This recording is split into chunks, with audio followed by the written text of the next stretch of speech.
It's an interesting thing, isn't it? It's a bit weird when you actually think about it. The rest of your body is skin. But for some reason, we're not all collectively bald. The tops of our heads, but for most people, are covered by a thick or thin bushel of strands of protein.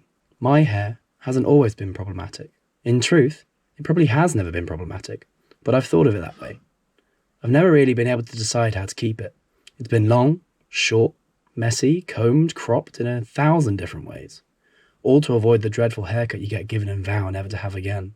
Sure, hair is functional, but not this type. Animals have fur for internal thermal regulation or camouflage, while we have this thing for cultural expression. It does, of course, also help you with a bit of thermal regulation, helping you to cool, keeping you warm, bit of UV protection, but we as humans have things for that now. Things like central heating, towels, sun cream. I guess the hair on our arms and legs is still relatively useful.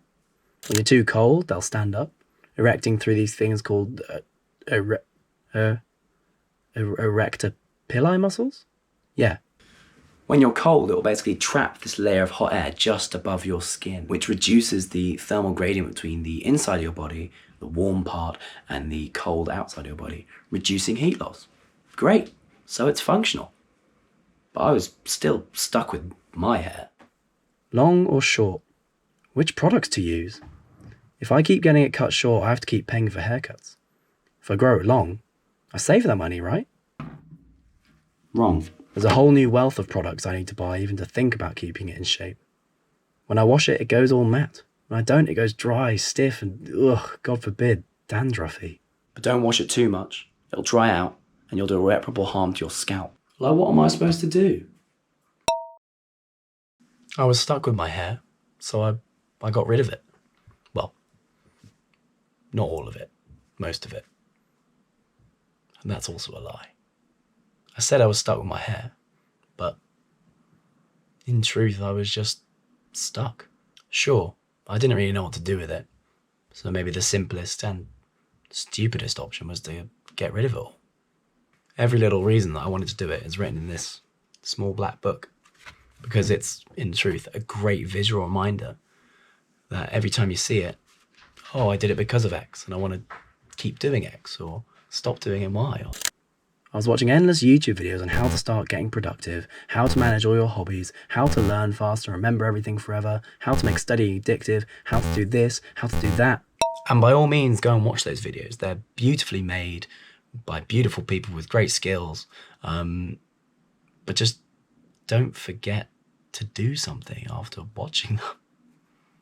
I wasn't feeling fulfilled or proud of myself. And part of that was because I'd caught this really nasty cold that took away my voice for such a long time. I've only just recovered it after 4 weeks.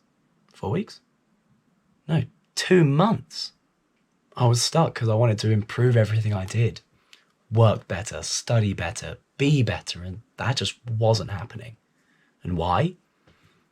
Because it's a slow, gradual process. But a bit like growing hair.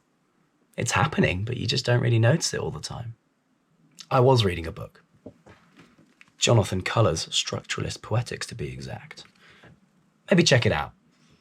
Or maybe don't. It's a bit of a hard read unless you're actually into structuralism or linguistics. But I was thinking to myself, and I was reading this. Read only maybe about 10 pages. And if I was reading this at university in the library with an assignment due the next day, I'd hate myself. I would hate myself because I've just read 10 pages and not completed a whole chapter, not written down 1,000,000 quotes that I'm going to use in my essay. But I didn't hate myself.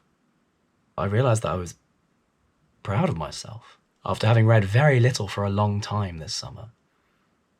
Just a little bit of work like that felt really goddamn good. And I was reading it and thinking, whoa, that's an interesting idea.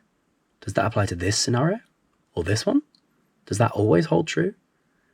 And to me, that was much more effective than spending 2 hours reading a chapter and crystallizing it into loads of quotes and notes. The big part is getting the mind whirring, this kind of information, just kind of getting there with the work. That's the biggest part of it. You don't need to have everything on record. You don't need to do all this stuff. Sometimes the thinking is the process. Plus, taking it slowly over 10 pages was just more fun. So for the past few days, I've been walking about and just being happy to look at things. The colour of the trees, the setting sun, silly romanticised things like that. I'm just happy to be here to live this experience. Not everybody gets to do that. And sure, it can feel great ticking everything off your to-do list. But sometimes, taking it slow and the process of doing them feels better. The process of thinking about my hair was stressing me out, so I got rid of it. Maybe it would have made more sense if I just started taking joy in the process, now that I think about it. But, oh well. It always grows back. Hello, Francis here. If you enjoyed this video, consider liking and subscribing. Crazy. And go and watch this video up here, because that's as good as this one. I don't know, actually, it might be really, really bad. Go and watch that one. And yeah, leave a comment. Thanks for watching.